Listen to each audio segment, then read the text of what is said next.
we are looking at how to pronounce those two words as well as how to say more vocabulary in English. So if you like learning more pronunciations, stay tuned. Loads to learn here. So the top word is a bit tricky as there are already three different pronunciations. Now the second word, the bottom word here, is simpler. Anyhow, let's start with the top one. It's said three different ways.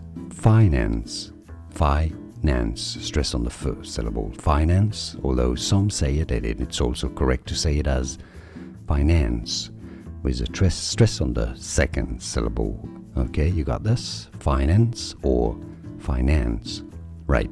Now in the US, some say it also as finance or finance. Okay, so that's a third way. That's more typical to certain areas of the US, finance. Okay, just remember finance or finance, up to you.